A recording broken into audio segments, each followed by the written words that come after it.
Stop. Stop.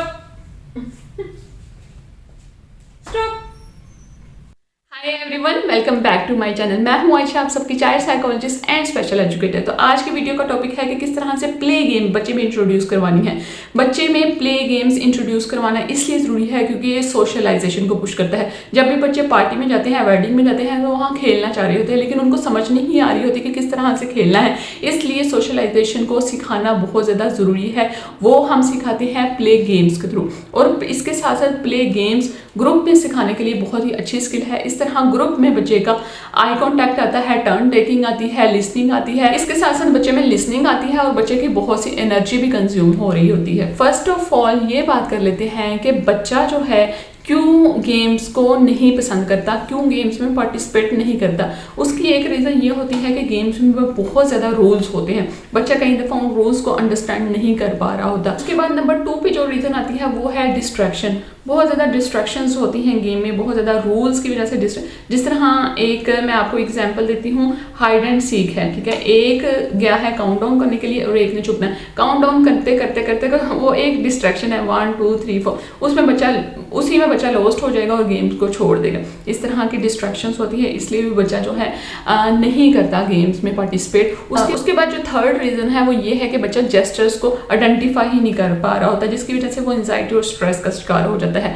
तो इसलिए ज़रूरी है कि गेम्स को वहाँ से स्टार्ट किया जाए जहाँ पे बच्चा समझ सके, और कुछ विजुअल्स के साथ गेम्स को स्टार्ट किया जाए। इसलिए ज़रूरी है कि सबसे पहले आप छोटी छोटी गेम्स और विजुअल स्पोर्ट के साथ गेम्स जो हैं वो बच्चे में इंट्रोड्यूस करवाएं। अच्छा, गेम्स सिखाने के लिए जो प्री रिक्विस्टिक स्किल्स होती हैं वो क्या होती हैं, ये मुझे आप ही बता दें, क्योंकि मैंने अपनी हर वीडियो में आपको बताया हुआ है कि कोई भी आपने बच्चे को कॉम्प्लेक्स स्किल सिखानी है, चाहे वो राइटिंग हो, लैंग्वेज हो, या कोई भी सोशल स्किल हो, ठीक है, उसके लिए आपने सबसे पहले बच्चे को फाउंडेशनल स्किल्स सिखानी है। फाउंडेशनल स्किल्स कौन कौन सी होती हैं ये अब आप मुझे बताएंगे, क्योंकि मैं इतनी दफ़ा बता चुकी हूँ। फाउंडेशनल स्किल्स होती हैं अटेंशन, कोऑपरेशन एंड इमिटेशन। अच्छा, इसको हम CIA कहते हैं, कोऑपरेशन, इमिटेशन एंड अटेंशन। ये तीनों स्किल्स बच्चे में होंगी तो बच्चे को कोई भी कॉम्प्लेक्स स्किल हम सिखा सकेंगे। अब जिस तरह प्ले गेम सोशलाइजेशन को पुश करती है, इसलिए ये भी एक कॉम्प्लेक्स स्किल है, ठीक है। इसके लिए जो प्री रिक्विस्टिक स्किल है उसमें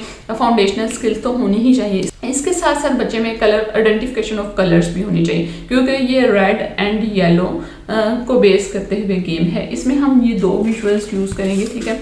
और एक है ग्रीन विजुअल और एक है रेड विजुअल। ये आप घर पे बना सकते हैं, इसको लैमिनेट करवा सकते हैं अगर आपने ज़्यादा देर के लिए यूज़ करना है, क्योंकि बच्चे को सिखाने में काफ़ी ज़्यादा टाइम लग जाता है। अच्छा, अभी मैं आपको बताती हूँ कि इसको आपने बच्चों को सिखाना किस तरह से है। ये सबसे पहले आपने बच्चे को ग्रुप में ही नहीं सिखाना, ठीक है। आपने सबसे पहले बच्चे को अकेले टेबल टॉप पे अपने पास खड़ा करके सिखाना है। सबसे पहले हम बच्चे को आइडेंटिफिकेशन देंगे कि ये ग्रीन है, ठीक है। आइडेंटिफिकेशन ऑफ कलर्स बच्चे की आ गई, रेड, येलो, ग्रीन, जो भी आइडेंटिफिकेशन ऑफ कलर्स होती हैं। उसके बाद हम बच्चे को बताएंगे ग्रीन मीन गो, ठीक है। तो बच्चे को चल के दिखाएंगे, ठीक है, 1 सेटिंग में, ठीक है। उसके बाद बच्चे को रेड साइन दिखाएंगे, red mean stop, red mean stop, ठीक है। इस तरह से बच्चे को बता देंगे। जब बच्चा अंडरस्टैंड कर ले कि ग्रीन का मतलब है गो एंड रेड का मतलब है स्टॉप, तो हम बच्चे को 2 बच्चों के साथ प्रैक्टिस करवाएंगे। अभी मैं आगे वीडियो डेमोन्स्ट्रेशन भी डालूंगी जिसमें मैंने डिटेल में एक डेमो करके बताया है कि किस तरह से आपने रेड और येलो लाइट प्ले गेम बच्चे को करवानी है। तो ओके, ग्रीन में सिर्फ गो का कंसेप्ट बच्चे को देंगे। गो गो शुरू में ना करे तो आप ग्रीन गो फॉर्म दे सकते हैं। गो, ओके, कम बैक, ग्रीन में गो,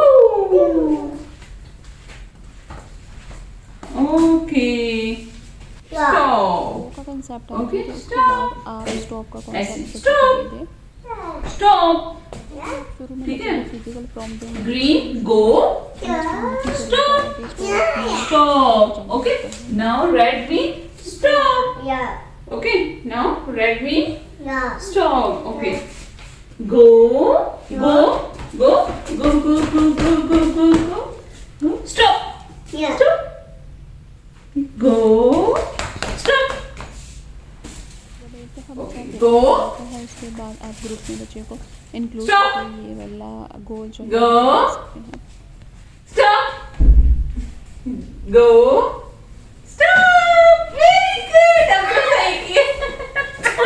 तो एक दफ़ा बच्चे में 1-to-1 सेटिंग में ये चीज़ आ गई कि मतलब जब ग्रीन कार्ड उसको दिखाया तो वो चलना शुरू कर दिया और जब उसको रेड कार्ड दिखाया तो वो स्टॉप हो गया। ठीक है, इसको आपने बड़े ही फन वे में करना है। ठीक है, और बच्चा इंजॉय भी करेगा इसका। उसके बाद 2 बच्चों को आपने ले लेना है, 2 बच्चों के साथ आपने ये वाला टारगेट करवाना है। पहले आपने ग्रीन कार्ड दिखाना है तो वो चलेंगे। ठीक है, फिर आपने रेड कार्ड दिखाना है तो वो स्टॉप हो जाएंगे। ठीक है, दैट मीन्स स्टॉप। ठीक है, इससे क्या है कि बच्चे को अंडरस्टैंडिंग आ रही है कि मैंने ग्रीन कार्ड का मतलब है स्टॉप। ठीक है, उसने प्रोसेस कर लिया तो वो स्टॉप हो जाएगा। ठीक है, एक दफ़ा जब 2 बच्चों के साथ बच्चा कर ले उसके बाद आप बच्चों की तादाद बढ़ा दें, 3 बच्चे कर लें। 3 बच्चे भी एक अच्छा ग्रुप हैं एक्टिविटी के लिए, ग्रुप एक्टिविटी के लिए। उसमें आप ये वाली एक्टिविटी बच्चे को करवाएं। जब 3 में कर ले उसमें फिर ज़्यादा बच्चे ले लें। अभी आई होप कि आज की इस छोटी सी वीडियो में आपको समझ आ गया होगा किस तरह से गेम्स बच्चे में इंट्रोड्यूस करवानी है। सबसे पहले आपने ध्यान रखना है कि बहुत ज़्यादा मुश्किल और कॉम्प्लेक्स गेम्स एकदम से बच्चे में इंट्रोड्यूस नहीं करवानी, तो बच्चा वहाँ पे इंजॉय भी नहीं करेगा और गेम्स में पार्टिसिपेट भी नहीं करेगा। इसलिए ज़रूरी है कि जब भी आप शुरू में बच्चे को गेम्स इंट्रोड्यूस करवाएं तो बच्चे को कोई विजुअल स्पोर्ट के साथ गेम्स इंट्रोड्यूस करवाएं। ठीक है, उसमें बहुत ज़्यादा रूल्स ना हो। अब ये वाली जो गेम है ना रेड एंड येलो, ठीक है, इसमें सिर्फ 2 ही रूल्स हैं, स्टॉप एंड गो। इसमें बहुत ज़्यादा रूल्स नहीं है। ठीक है, इसमें बच्चे ने आपके फेस की तरफ भी नहीं देखना, उसने सिर्फ कार्ड की तरफ देखना है। ठीक है, और उसने अपनी फिजिकल मूवमेंट करनी है। इसमें बच्चे की एनर्जी भी कंज्यूम होगी। ठीक है, उसको एक अंडरस्टैंडिंग भी आएगी, रिकग्नाइजेशन कलर्स भी बढ़ेगी और ग्रुप एक्टिविटी में बच्चे की सोशल इंट्रैक्शन तो बढ़ेगी ही बढ़ेगी। आई होप आज की ये वीडियो आपके लिए बड़ी बेनिफिशियल रही होगी, क्योंकि हर वक्त स्पीच थेरेपी करवाना और रिसेप्टिव्स के गोल करवाना टेबल टॉप पे बैठ के बहुत ज़्यादा बोरिंग हो जाता है बच्चे के लिए। इसलिए दरमियान में एक आधा प्ले का सेशन इंक्लूड करना मस्ट है। ठीक है, इससे बच्चा इंजॉय भी करता है, बच्चे की एनर्जी भी कंज्यूम होती है।